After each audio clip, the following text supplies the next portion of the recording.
Yo everyone, and welcome back to my channel. So today I am doing a video following on from my what's in my handbag to what's in my makeup bag. Now I did show you guys a small makeup bag in that video. That is just like your everyday carry around whatever lipstick you're wearing to top up and blotting powder and that sort of thing, but that's not something that I would definitely call like my everyday one because everything in that bag constantly changes.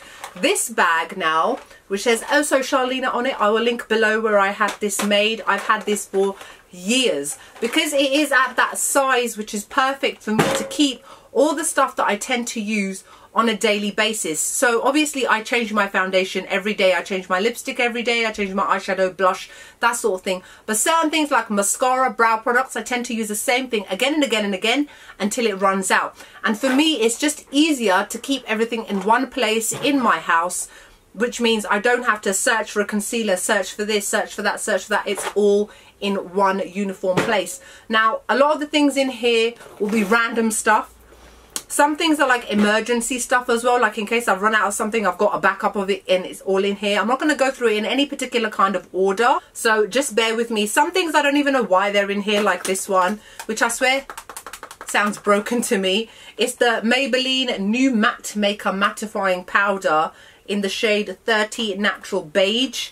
I think that it's broken. Yes, it's broken. Here, look. There it is, clearly too white. I don't know why I have it and it's broken. Look, like I've barely used it, but I think it's one of those ones where in case if I go to the gym and I've forgotten to take my setting powder with me, this is like an emergency backup thing that I use. My Duo Glue, the dark tone one, it's almost finished. I use it every single day to apply my falsies. Carmex Lip Balm, another one which is almost finished. I use this every single day. After I've done my foundation and powder, I apply it. You would have seen me do that in makeup tutorials to prep my lips before I blot it off and then apply whatever lipstick I'm wearing. So I've been using this for absolute years. I've got so many backups of these. A MAC blotting powder in, I think, Deep Dark. I don't even know. It's almost finished. I've got so many blotting powders. I generally tend to use this for the mirror because it's small and easy rather than actually using the blotting powder, because the blotting powder you can see is nearly finished. So that's why that's in there. This, look, everything's worn off. I don't even know what they're called. This is the, is it Maybelline? I think it's Maybelline. Maybelline contouring palette in 02 medium dark. Again, it's for, I've used the contouring side quite a bit.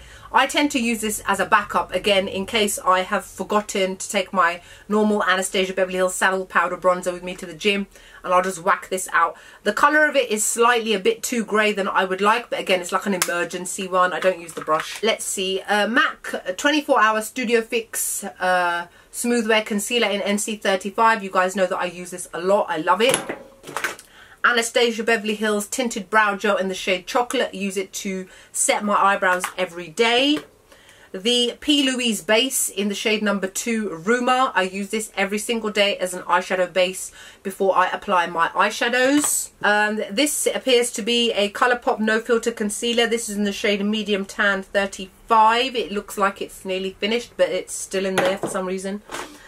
My NYC liquid liner, which I generally tend to use every single day. My Huda Beauty Overachiever concealer in the shade Graham Cracker. I generally tend to use this one with the MAC one, which is what I've done today, because this one is a little bit too much of a perfect match for my skin tone, and this gives me the brightening effect along with the pigmentation, so I like to use them together. My Revlon Mega Multiplier Mascara. I use this every single day before I apply my false eyelashes. This is my mascara of the moment. My Maybelline The Falsies Push Up Angel Mascara. You guys know that I love this because it's got such a thin wand. It's perfect for the lower lash line, so I never ever have that problem now of getting mascara on my lower lash line because the brush is so long and thin. So this is something that I constantly repurchase and then replace in my makeup bag. These are Primark lash applicators. It's a little black one. I think it cost £1. 2 sets of Tweezerman tweezers. I don't know why I have 2. But when I apply the lashes with my lash applicator, I use the Tweezermans to pull them around. I could just use the other one, but I'm just extra like that. The Benefit Ka-Brow Brow Gel in the shade number 4. It's their cream gel. I'm using this today. I've been using it pretty much every day since I bought it. Comes with a little brush in the lid. This is a small size one, it's not the full size one. And when this one finishes, I will buy the next one. I also love to use the Maybelline Total Temptation Brow Definer. My shade is in deep brown. So on the days when I don't want to use this and I want to go for a much more softer, less defined brow, I tend to use this. It's also got a little spoolie brush on the end. This is a great dupe for the Anastasia Beverly Hills Brow Definer, by the way. MAC Prep and Prime in Light Boost. Is there anything even in this? Looks finished to me. Why is it still in here? Back to MAC, man. What's this now? Revlon Color Stay Exactify Liquid Liner. Oh, this was that weird thing they sent me. Haven't even showed it to you guys. Look at this, yeah? Isn't that the way? It's like a round kind of wheel. They expect you to run the wheel along your... I tried it once and my wheel ended up my line ended up going upwards because my wheel was not straight, and it was... I don't know why I still got this in here. Some people try to be too innovative. We just like simple. A very tiny NYX HD finishing powder in the shade Banana. I bought this tiny little one when I was in New York earlier on in the year. Another MAC Studio Fix... What is it? Studio Fix powder in NC40.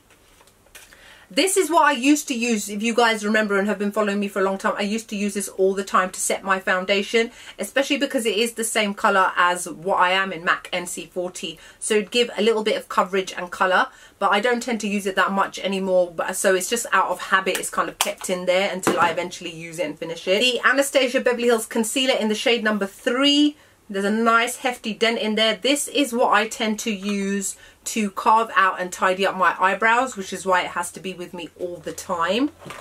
Another Colourpop No Filter Concealer. I don't even know what shade it is in. It doesn't say, and it appears to actually be finished. Why are you still in here? I really need to do a declutter, clearly. I seem to have 2 Kevyn Aucoin Sensual Skin Enhancers in SX11 and SX08. One of them has run out. I don't remember which one. Let me smell them. Smells a bit plastic. That's SX08. Ooh, gross. I think I need to throw them both away, which is such a waste of money. I can't remember which one of these is supposed to be my actual skin colour. One of them is. But this is excellent. I should have used this on Sheila. Sheila is the spot that I named yesterday in one of my previous videos. And it's only just about covered with my foundation. I forget that I have this. This is a great alternative to foundations because it's so full coverage. It's creamy and it's very, very luxurious and very expensive. For me to spend, how much is this? Like £30, £60, and it's just been lying in my bag and going off. That's terrible, Charlotte, terrible. But I really need to buy another one and remember to use it once I remember which colour I am of this. An Anastasia Beverly Hills Dip Brow Pomade in the shade Chocolate. That's gone hard. Why is it still in here? See, this is why I stopped using these. It's barely been used. And I think I had it for a few months, then opened it because I bought it when I was at IMATS, I believe. And obviously I bought it as a backup. So when I opened it to actually use it, it had completely dried. Stupid. What a waste of money. This is why I ended up moving over to Benefit to try out their Cabral, which I'm quite happy with. Another liquid liner is the NYX Matte Liquid Liner, which I use sometimes if I don't want to use the NYC one. I've got 2 very small, very loved Rimmel Scandalized Kohl Kajal in the shade Black, 001 Black. I use these every single day, as you guys know, on my waterline. So I think I need to buy some new ones. I appear to have another... what's this? Like worn off. I think it's from CoverGirl. Is it CoverGirl? Line Exact. It's like a pen. And the thing is, I think it actually, yeah, it still works. I bought this years ago. And on those days when I've messed up my eyeliner and I need something to fix it, which isn't a long tapered brush like my other ones, I go in with this because it's a marker pen and it's a lot less bendy. So that's why I've kept it, and I just like it that it does this. Sadder. A lid for something. 2 last things, both are MAC eyeshadows, so random. This one has worn off. It's called Butterscotch Eyeshadow by MAC, and it has almost finished. This I remember always using to neutralize and soften my eyes after after I'd applied eyeshadow primer. You know when your eyes are a little bit sticky, or if you've got concealer on it, I tended to go over my entire eye with this. I think the reason it's just been left in here is just because it's always been in here, because now I use eyeshadow palettes and there's always normally a colour that will replicate that one. And then this one here, not that I can see what it says, but I do believe that it is Max Texture. Classic warm toned caramel brown, perfect for any transitional shade. I bring this with me as like an emergency colour. If there are any days when I am not going for that much makeup and I just want to have a very soft kind of crease colour, something on the lid, which I may just use my highlighter to apply it to my lid, I will go in with Max Texture. Wow, so that is it. That is everything that was in my makeup bag, which is now going to be put back in here. So that's it for my what's in my makeup bag video. I hope you guys enjoyed the video. Like, comment, make sure you subscribe. Let me know what your thoughts are. I bet half of you have got a similar makeup bag like mine, full of the same sort of toot and randomness. Yeah, so other than that, I hope you guys are wonderful and great, and I will see you all in the next video. Bye.